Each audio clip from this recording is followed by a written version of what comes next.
My first manic episode happened when I was 27 years old, and I was due to travel to Gambia, and I took an anti-malarial tablet, Lariam. And unfortunately it triggered a manic episode and I started to have severe hallucinations.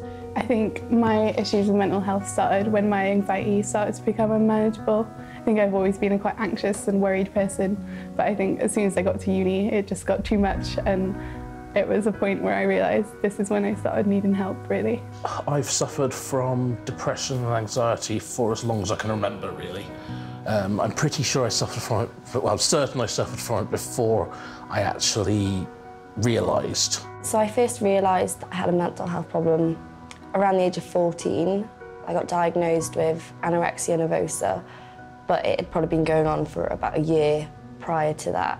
And I'd say I accepted the mental health title when I was around 15, probably. I struggle with the condition of PTSD. Well, mine came kind of quite suddenly, so I think I was aged 16. And it all kind of came a bit too much. So much so that I just started doing everything 100 miles an hour. And then I guess I kind of realised that I was being a bit overtired, and then when I stopped, all my feelings started getting a bit muddled and a bit confused and a bit sad, so to speak. The mental health problem I suffer with mainly is obsessive compulsive disorder.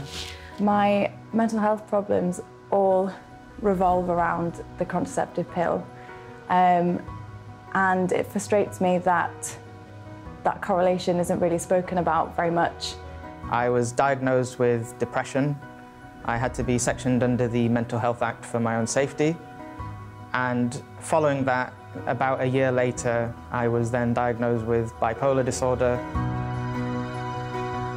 The worst part of my personal experience with my anxiety was just having people who just didn't quite understand it, because it's a really day-to-day thing, and I think my mood changes so frequently, and I just didn't feel comfortable speaking to people about it because of the general stigma and what people have said to me before. It would take me an hour to get out of the house. It would take me an hour to leave work, and it just exhausts you. You're just constantly having to do something that you don't want to do. I'd lost all enjoyment in life. I wasn't eating properly. I didn't really have a good self-perception of myself. I had really negative thoughts. And that's contrasted then with the manic episode when I was literally high. I would say I was invincible. I could do anything that I wanted. For some strange reason, I wanted to sing opera. Completely isolated from all my friends and guilty for my family, and I was out of school and completely homebound pretty much. And I hate the fact I feel like I've got an invisible barrier that other people can't see, and it's not that I don't want to be friendly, I know, but that's quite a facade. So I guess being the real me around people, that's what's really, really difficult. I think then what I did was I kind of ended up isolating myself, and that wasn't good for me because I just stayed in my room and revised and felt like I was all by myself. People talk about suicide. I knew I was never going to do it, but I've definitely had times where I felt it would be easier if I wasn't here. I didn't see what my purpose in the world was anymore. For those around me, it was terrifying in both extremes. I think for my family, they found the depressive ones particularly hard because I've always swayed more towards the positive end of the spectrum. Seeing me at that all-time low was probably one of the hardest things that they had to deal with. What helped the most in terms of getting better or sort of understanding what was happening was sort of discerning the difference between my thoughts and my personality and what was being caused by this mental health problem. I spent a lot of time denying it to myself, and it's been so much better for me since I stopped that. Speak out about it, and especially tell your family and your friends, because they probably want you to tell them and they'd rather you say so that they can help you.